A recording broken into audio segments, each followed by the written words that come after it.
I'm John Beaudin from Rock History Music. Here's another clip with Simon Phillips. Would you go there again if they asked, if the circumstances were? If it were, if the circumstances were right, and then the material was including the material that I recorded and wrote with them and produced and stuff, as some of the featured songs, definitely, yeah. Okay. Yeah.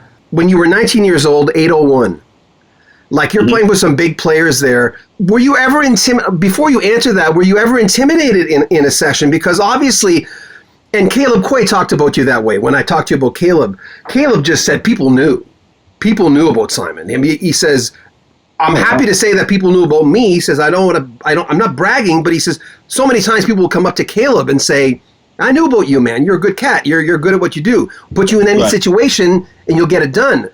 But, and I know you're not that type of guy. You don't flaunt yourself. But is there a point where you knew, this is a long question, sorry, that you kind of thought, well, I can get kind of plucked into any situation and I can make it work? Well, definitely not back then. You asked a question, was I intimidated? Yeah.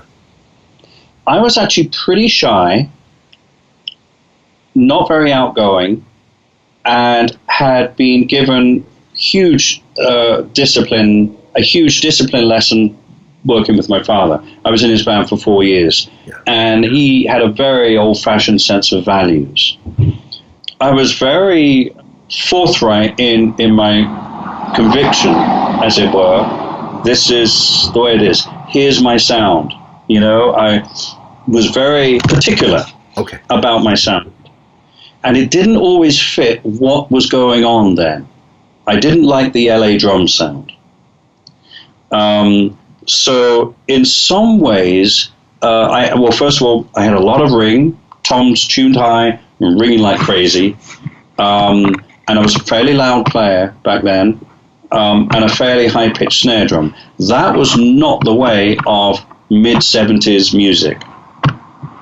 And I had this thing where I remember a singer, his name was B.A. Robertson.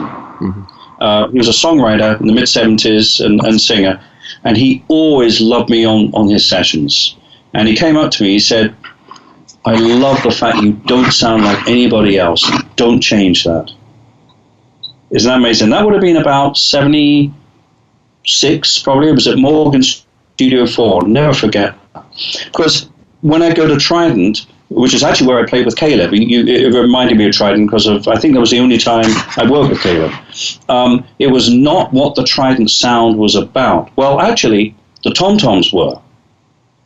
And I remember this one sound engineer, live sound engineer, Clive Franks, who was Elton John's live engineer for many, many years, probably one of the best live sound engineers in the business. He came out, he did the Who tour with me, he did Peter Gabriel, Robert Plant, he actually did Toto before I joined, and he was visiting Trident that one of those days, and it was the first thing he remarked on. He said, tom-toms are amazing. But my snare drum was not the Trident sound. It was way too high-pitched and too funky, really, if you know what I mean. It was too, when I say funky, I'm talking more about like Isley Brothers, Earth, Wind and Fire, because I was really into that, Isaac Hayes. I loved the way those drums sounded back then, and they were, before they started using deep snares and tuning them down, Bernard Purdie, and to me, that was funk, Yeah. And I always brought that to the sessions, even though if it was a rock session, but I always liked to bring that groove, whatever it was. And with a tuned down snare drum with, the classic wallet on it and a condenser mic, they used to use a Sony C37, ain't going to happen. You've got to use a dynamic mic, you've got to use a 57 to make that work. So that would be a bone of contention in a few albums that I did.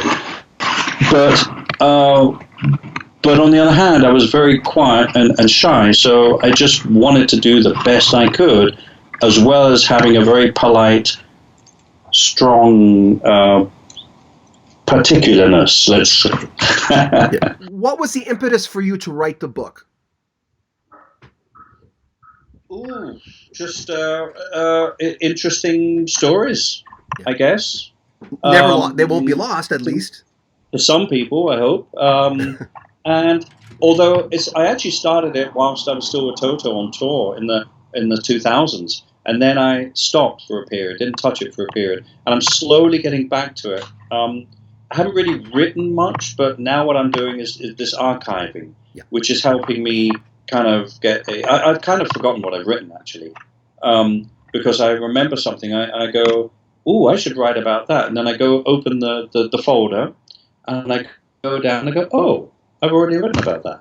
That's weird. I've forgotten that. But that happens. So, I think that happens to everybody. On some that is, don't feel bad, because I don't know anybody in my life that doesn't, at my age or older, they don't have that kind of stuff. Make sure you comment on our video, subscribe to our channel, and share our videos. I'm John Beaudin from Rock History Music.